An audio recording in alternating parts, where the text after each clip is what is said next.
perfectly candid with you, Jake. I'm just not ready to do that at this point. I'm not there right now. And I hope to, though, and I want to. But I think what is required is that we unify this party. And I think the bulk of the burden on unifying the party will have to come from our presumptive nominee. This is the party of Lincoln, of Reagan, of Jack Kemp. And we don't always nominate a Lincoln and a Reagan every 4 years. But we hope that our nominee aspires to be Lincoln and Reagan-esque. All right, joining us now, ladies and gentlemen, you know him, you love him, J.D. Hayworth, host of Newsmax Prime, which is going to take to the air in just a few minutes, as it does every night, Monday through Friday at 8 p.m. Eastern, right here on Newsmax Television. Also, of course, former congressman from the great state of Arizona. J.D., the floor is yours. Go after him. Well, when I hear Paul Ryan, who I knew as a staffer before knowing him as a colleague on the Ways and Means Committee, and now see him in full-throated Washington establishment mode, I am at once repelled, repulsed, and disgusted. The bottom line is, Paul Ryan has developed some very bad habits.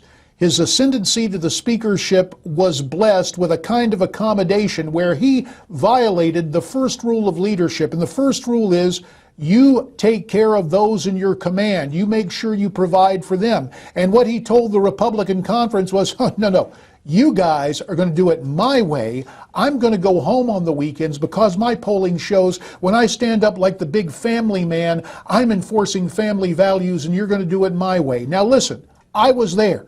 I have a family and there are challenges with serving in Congress, but it's nothing like guys who go overseas for a year at a time and get shot at, who are in the military. So let's get real with that, number one. Number two, as Speaker, he should be looking out for members of his party, including the presumptive nominee. So for Paul Ryan to go on CNN yesterday and say, you know, I'm just not feeling it. I'm just not there yet.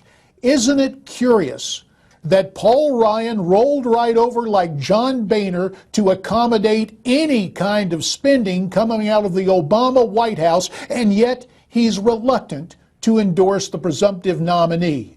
It is sad, it is sick, and it's going to hurt the conservative movement and the Republican Party in this country unless he gets a clue real quick. Yeah, well, by the way, it was so eloquently said and so right on. And they're meeting next Thursday, so that's going to be something to see. But, you know, we had on the show earlier the man who's running against him in the primary, a Republican primary in his home state, his home district of Wisconsin, a guy by the name of Paul Nealon, a businessman, and he wants to get rid of Ryan. Do you think that Ryan could go the way of Eric Cantor in the same manner?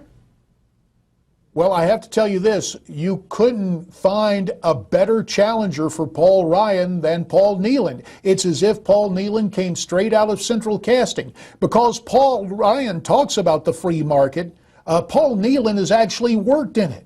Because Paul Ryan talks about being conservative and representing his district, but Paul Nealon actually wants to do it. And so I think the contrast is really clear. Now, obviously, the speaker is going to have scads of money, and there are people in his district who say, well, wait a minute.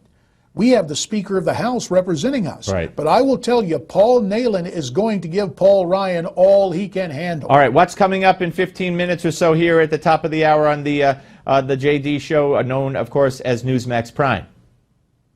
We will continue to examine the Republican rift, and we will talk to a longtime Bush aide about the reluctance of Bush 41 and Bush 43 to get behind the Donald Trump candidacy. Yeah, and of course Dick Cheney said he will vote for Trump today, and Lindsey Graham, who's a whole other story we don't have time for, said he won't. And the 1/4% of people who voted for him in the primaries might heed his advice. Hey, JD, great to talk to you, sir. Have a great show and a great weekend. Thanks very much, Steve. Good to be with you. Always my pleasure. All right, folks, up next, are you on board the Trump train? We know Paul Ryan isn't. You want to hear the Trump train? We got it for you in Gimme 5. It's coming up next. Don't go away.